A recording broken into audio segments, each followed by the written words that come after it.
Absent fathers, why don't you see your children and what put you into that mindset or situation?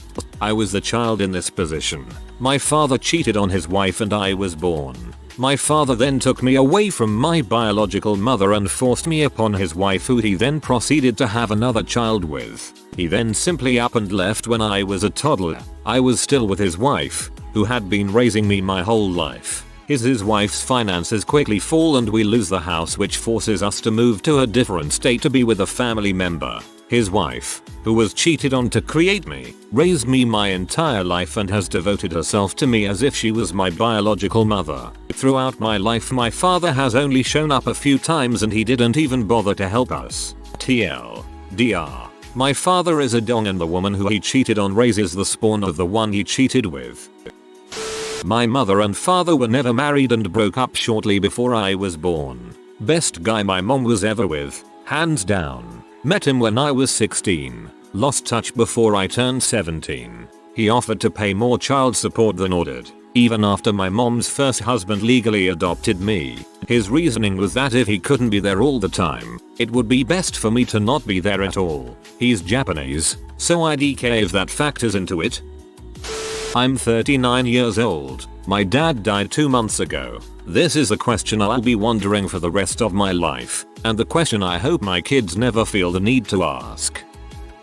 My 13-year-old is actually sitting across the room from me right now, playing Minecraft. This is the first time she's ever been to my house after meeting her for the first time last year. It's a really long story that I don't know if I feel like going into now, but her mother is basically insane like her grandmother. They became convinced 14 years ago that I got her pregnant at the behest of my own mother, who wanted to steal the baby and raise it. They believed this because my mom was super excited about her first grandchild and talked about it all the time. I was 20 when she got pregnant, preparing to finally go to college that fall a couple hours away. When she was 6 months pregnant, I informed her that I wasn't really interested in having a relationship with her, but I would do every and anything she required of me for the baby, except what she wanted me to do: give up college. She flipped out and left, refused to take my calls or open the door for me when I came by her place. A couple weeks later I received a restraining order in the mail claiming I threatened to kill her if she ever had my child around another man.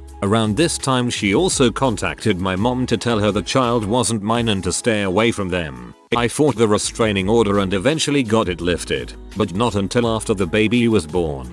I tried going to her house and seeing her. She wouldn't even answer the door, so I gave up and walked away. I knew the girl would have questions about me one day, and sure enough that day came last spring.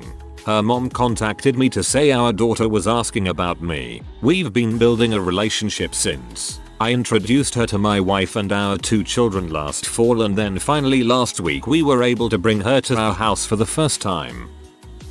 Just 2 weeks ago, I found out I got a girl pregnant in early January and she'd hid her pregnancy from me for the next several months to keep me from freaking out. The child is being given up for adoption to 2 wonderful people, and from a legal perspective I'm off the hook, but reading this thread is making me want to just crawl in a hole and never leave it. I've always wanted to be a badass awesome dad, but I fricked up so horribly and irrevocably, and I can never be a part of this little girl's life unless she decides on her own that she wants to meet me someday. Her parents are going to be the couple that adopts her, not myself or the friend I knocked up. And I'd feel like even more of a slimy shitstin forcing myself into her life when I can provide literally nothing. Hardly anybody knows I'm the father, and I will probably kill myself out of shame and guilt if the secret gets out, or at the very least buy a one-way ticket to Latin America and never look back. You've done the right thing. You should be very proud of yourself. You weren't selfish and you didn't run away. My sister adopted her baby boy, and I will forever be grateful for brave people like you. My father spent most of my life in prison. He was accused of sexual abuse on a child when I was 3, went to prison when I was 5, stayed there until I was 25. In the 6 months I had with him after his release and before his death, I asked him a couple of times why he wasn't there for the first 3 years. Your mother wanted a child. I gave her one. I didn't want a child, so I left after she got what she wanted. Mind you, this excuse loses some weight when you consider that this was his MO with 28 children, 4 wives, and multiple girlfriends or flings, me being the last child that we know of. Your father sounds like a crappy Genghis Khan, but with less killing. I just lost my dad last month to heart disease. I hadn't spoken to him in about 6 years prior to that, and before that day it was about 9 years. Before that time, it was my 19th birthday, which was about 6 years before then. My dad just disappeared out of my life for no reason. I knew where he was and tried reaching him several times, but never got to talk to him. He was always busy and never returned my calls. He would frequently change numbers, but he lived with my uncle, so I knew I could reach him there. I just gave up after so long of trying. Dads, don't do that to your kids. Seriously, I have no way to describe my feelings right now other than absent. My dad died last month and I don't really care because he wasn't part of my life for so long. But that's not right. No kid should feel that way about one of their parents. You don't need to be at every ball game or school recital. You don't need to pick them up at college every weekend. You just need to talk to your kids once in a while. I was a drug addicted nymphomaniac loser. She was the brains of the unit. I have no idea why she chose me, but she did and I went along with it. She fell pregnant. I tried my best to pull my crap together by getting a job and pretending to be stable, but eventually we just grew apart. In the end we were still good friends, but I fell back into my old habits, and after she walked in on the end of a 2-day binge with 3 girls, 2 grams of M and a dozen X, she moved away and did not tell me where she went. I have long since gone clean, and although I make sure it's easy to find me, I have not seen or heard from either of them since. I hate my life. Man, I hope my dad posts here, or he could have. I guess I wouldn't know. He left before I was born, and he told my mother that he wasn't mine. Dude, if you're out there, then say something. I still haven't found you after years and years of searching. Your addresses and phone numbers are all bunk. Your friends apparently don't even know where you are, although they say I look just like you. All I'm missing is the lion tattoo that you have on your back. I know you have another kid out there. I have another half sister from you that lives in Arizona, but I hear that you're not a part of her life either. What are you so afraid of? Well, just know that, because of you, I want to be the best father ever. The man who married my mother ended up being an abusive alcoholic. He left bruises on me, your son. He tried to kill me once. I know you're probably a douche and wouldn't have done much better. I mean, you never paid a cent of child support. Mom never asked, though. Look, we're poorish, but I'm not asking for money. I want to meet you. Once. I want to star in my own mockumentary reality TV show where I find my lost half siblings and connect the dots back to you. Wouldn't that be cool? I wonder if you even know I'm out here. I wonder if you're dead. I'm the child in this situation. My mom and dad fought a lot even before my sister and I was born. When I was about 2 and my sister 7, my mom decided to leave. At the time, neither my mother nor father were good people. Drugs, alcohol, physical fights, all that. So, my mom got my dad arrested, had the house demolished, packed my sister and me up, told my dad we were moving from California to Florida with a court order saying she has full custody of us, and had his dad drive us down. The last time I physically saw my dad was when we made a stop for a few days in Arizona to see my aunt. After we moved, my sister grew up to resent dad along with the rest of the family. We were allowed limited communication when he called on holidays and he was able to send gifts. This went on for years until I moved out of the state and had more contact with him. Now I know that my mother turned all of his friends in Cali against him. That's why he lives in Montana. He never visited because whenever he made arrangements, mom would tell him no. Our communication was limited because my mom would use talking to us as blackmail to get him to send more money to her that we kids never saw or had used for our needs. Some months he would go hungry or cold in order to send what she wanted. Now, he's so scared of my mother and her side of the family that he is afraid to leave the Indian reservation in case they try and have him arrested for something. And he is afraid for me to come and see him in case he is a bad parent. But I have more contact with him now and that's all that matters. My sister still hates him. Please give your father a real chance. As a dad in mid-divorce in one of the worst states for fathers' rights, my kids being taken from me terrifies me and would crush my soul. Maybe you could write letters to him, even if he can't write back. A weekly letter from my kids if I couldn't see them would mean the world to me. Joined the army at 19 when my son was 6 months old. Went from 3 months of basic training, Not seeing my family. 2. 6 months of 8. Seeing them one time because they were in CA and I in TX. 2. 2 years in Korea. Only seeing them once for a week after having been there over a year. Back to Texas and they were still in CA. Needless to say, my marriage had completely fallen apart and we got separated. We were seeing different people. She ended up getting pregnant from some douchebag who used to abuse her. I only got to see my son once every few months. Had to drive from Texas to CA. Spend 1-2 days there then drive back. For the next year and a half until I got out and came back home. Interestingly enough, my wife and I hung out one day because I wanted to see my son. Completely hit it off again and slowly started getting back together. We're happily married now, have a great family, and I've got a little stepdaughter who is my favorite little person ever. Good for you, man. I am glad it has worked out.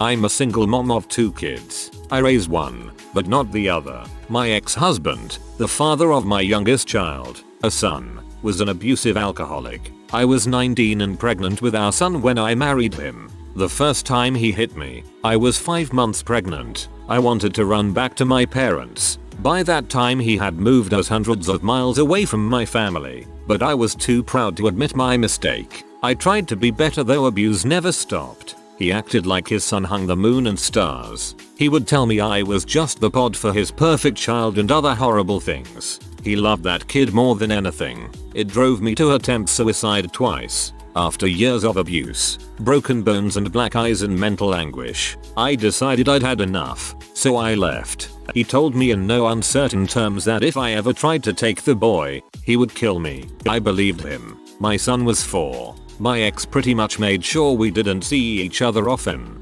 Fast forward 8 years, my ex drinks himself to death. By that time my son, now 12ish, is flourishing in school and has good friends, etc. I didn't think twice when my ex's parents offered to keep him so he could stay in the accelerated program and continue to see his friends. I didn't think it would be fair to this kid to rip him from the only life he's ever known and live with a mom he's only seen a handful of times, especially after losing his dad, whom he calls his best friend. Plus, they are amazing people. They have nothing but time and love for him, their only grandchild. Now, my son and I have a better relationship than ever. His grandparents are quick to involve me in all the goings on in his life and encourage me to see him as often as I can. I'm sad for the time my son and I lost, but I truly believe everything happens for a reason. My son is doing amazingly well in school. He's operating near genius level. He just made the football team and is looking forward to starting 8th grade.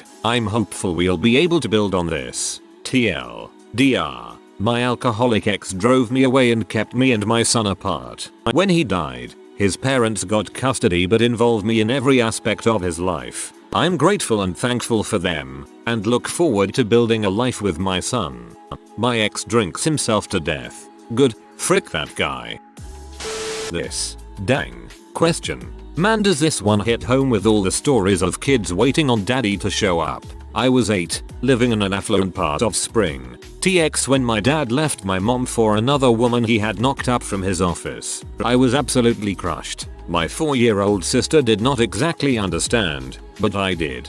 Dad lived 15 minutes away but only had time for us on Christmas and maybe one other weekend a year. He had left my mom high and dry. She was a stay-at-home mom and suddenly she was thrust back into the world of working. We went from upper middle to lower class overnight, even with the child support. I could occasionally get him on the phone just to hear his voice, but as the years passed that was less and less frequent. Mom remarried an abusive alcoholic and after the 5th time she left him for good. He was murdered shortly after when he got into it with someone dipshit at a bar who had a gun. Never had I been so happy in all my life than when that freaking shithead met his demise. I knew she could never take him back. Mom remarried once more and he is still in my life 20 years later, but he never filled the void left by my dad. I joined the Air Force and moved to Southern Cali in 2000. My grandfather was on his deathbed and I made my one and only trip back to Houston, TX, and decided to confront my dad and make him speak to me. I found out through family he had just gotten hospitalized for some gallbladder stones, so I popped into the hospital while my bio stepmom was not there. I talked to him for about 10 minutes before I had to leave to catch my flight back home. He told me he loved me and I told him I loved him and forgave him and just wanted to be able to talk to him. I even went so far as to say nothing in the past mattered and we never had to speak about it if he would just talk to me. That was in 2010. I have sent him 136 emails and countless phone calls since then. Not one single response. It breaks my freaking heart. I am 34 now and have 3 kids age 13, 9 and 5 that he has never met. It freaking disgusts me what he has put my sister and myself through, all while lavishing his daughter and her mother these 25 or so years. Frick you Glyn, but I still love you. Briefly, after our separation, we co-parented well, but when my ex wanted to reconcile, I refused, and things were never the same. I learned, far too late, that she spent a lot of time trashing me to my daughter. Our relationship became progressively strained, and nothing I did ever felt right. Ultimately, the trash talking and manipulation worked, and my daughter started outright hating me. I was at a complete loss. My ex was determined to move out of state to be close to her mother, but I fought that, and by fighting that, I became the enemy. My daughter went from hating me to making stuff up about me. At some point, I knew I had to let go, or it would just get worse. CPS was involved because of some of the accusations, but after investigating, they told me multiple times and in multiple ways that I was getting shafted and my daughter was being coached. The judge didn't seem to care. They live out of state now, and I haven't really spoken to or seen my daughter in nearly 2 years. She's 13. I send emails and gifts from time to time, but I can't really say much. Everything is reinterpreted for her into something monstrous. If I tell her how our dog is doing, she's told that I'm just trying to make her sad. There's literally nothing I can write or say that isn't corrupted, so I keep it as simple as I possibly can. To be totally honest, it's hard not to blame her. I know, intellectually, that her mother did this, but part of me wishes she'd had the strength of character to overcome that influence. It's an incredibly unfair thing to ask of a child, and I know that, but knowing that doesn't change the feelings of tremendous hurt. I hold little hope for a tearful reconciliation when she's older. People with mothers like this are often psychologically beholden to them forever, even into old age when the mom is dead and gone. In her eyes, I will always be the enemy. Her life is built on that concept, and she can no more dismantle it than she could convince herself the sky's purple. When I dream of her, she appears as an amalgam of the child she was, mixed with the teenager she may be now, and that's who she will always be in my mind, I guess. A little girl inside that I once read stories to and cradled to sleep, wrapped in the body of a total stranger. Not a dad, but my own dad was absent for my older sister, and not me. My older sister was my half-sister from a previous relationship. He was not sure if she was actually his child and no one ever bothered to do a DNA test, so he just stayed away from her to avoid the heartbreak, as he put it, of having to look at a kid that he didn't know for sure was his own kin. He was an okay dad with me. He would see me but not a lot. I'm actually with him right now. I have talked to my older sister on Facebook. She seems fine now, but both her parents gave up on her. A brief fling turned bad and she got pregnant. I was scared shitless, but I was fully ready to settle down. We moved in together. I was trying to get a promotion at work, all that jazz. But it was really just a fling and the feelings weren't there. One day about 3 months before the kid was born, I got home from work and she sat me down and told me she was breaking up with me. She had been talking with someone she had known for years. He was in the military. He wanted to be with her and he was willing to care for the child. There was no changing her mind. Part of me was devastated. Part of me was relieved. Most of me was just lost and confused. I ended up crashing on a couch in a friend of mine's apartment for a while before moving on with my life. But the guy she hooked up with forbade her to have any contact with me whatsoever, so I was completely out of the picture. Fast forward 6+ years. I had since moved state a few times, put that part of my life behind me and more or less forgot about it. Out of nowhere she contacted me on Facebook. Her mother had recently died and she never knew her too well. She didn't want our kid growing up never knowing her father. The guy she got with turned out to be a controlling douchebag butthole. They were getting divorced. She wanted to be friends and felt bad about it all. Since I live so far away, I haven't had a chance or the money to go visit my kid. We didn't know each other very well when all that crap went down, but we've since become close friends and I consider her an awesome person. She has everything in her power to take me for all I'm worth and chooses not to. She wanted to avoid any and all drama. We share a surprising amount in common that we never really knew before when we were briefly together. She's since gotten together with someone who, as far as I can tell just talking to her through Facebook, seems like a good person. I approve of him at least. We maintain regular contact. I'm referred to as her sane ex. I honestly don't think I could have picked a better person to make the biggest fuck up of my life with. One of these days I'll see my daughter. The guy she got with turned out to be a controlling douchebag butthole, but he was so reasonable with his demands of his GF, never ever talking to the amicably broken up with father of her child. I was very immature at the time, 20 years old and used to partying. My then so got pregnant and I tried to handle it the best I could. Whether it was down to have my son so young or just me, we were fighting constantly. I still wasn't mature enough to settle down fully like that and it showed. I cheated on her more than once and eventually was just so unhappy I broke it off. Ended up hooking up with a colleague at my then work. Saw him every week at least twice, but as I'll admit was still unrebubbed, so when my ex offered up sex I was too stupid to say no. 1 year later me and my current GF have moved away with our newborn twins. Yes, I didn't learn. And then moved again 6 months after that. Video called a few times to her, but again being stupid never kept it up. I could lie and say that I had my hands full. By this time my son had been born and we were struggling with 3 children under 3 as it is. But that's no excuse. Over time contact got less frequent until eventually my ex sent a message through Facebook requesting I don't contact again. To this day I have done as she asked, and now it's been so long that although I see how stupid I was, it's been so long I don't know if he'd even remember me. He'd be 13 this year and not seen him for nearly a decade. TL Doctor. Regardless how you feel at the time, grow the FCK up or you'll regret it more than you know. I wonder this too. My pops tried a bit, but every time I'd hang with him, he'd steal from me or my mom. He would steal GamerCube games from me. Why? Why my Smash Bros? Why? And he vanishes again. My brother passes away and there he is with open arms. And this is consistent for about a month and he's gone again. With no goodbye. 4 years go by and no word from him until my mother passes away and there he is again, except now I'm 17. Broken. Lost and have come into a bit of social security money. I chill with him and for about a week of me seeing him every day for a few hours it feels welcoming and nice to be with my only living parent, and he hasn't made any notion to wrong me. But just like that, he shoots on his own parade and begins bad mouthing my mother and hinting to share my money with him, almost forcing me to leave. I'm a 16-year-old whose father left when I was 3. He's a drunken pathological liar that has been in and out of rehab for my whole life. He also owes my mom, who raised my brother and I by herself, over $90,000 in child support. Even though it's been hard growing up without a father, I believe that I am much better off without his negative influence on my life. Sometimes it's better that people just stay away.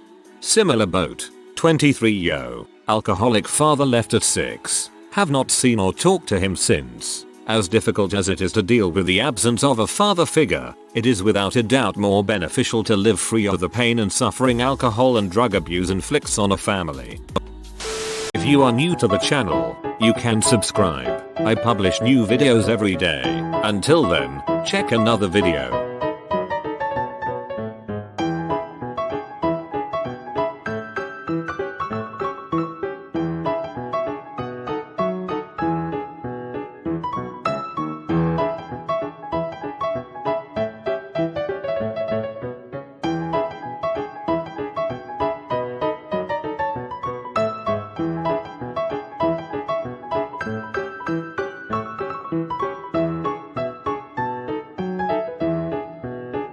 Bye for now.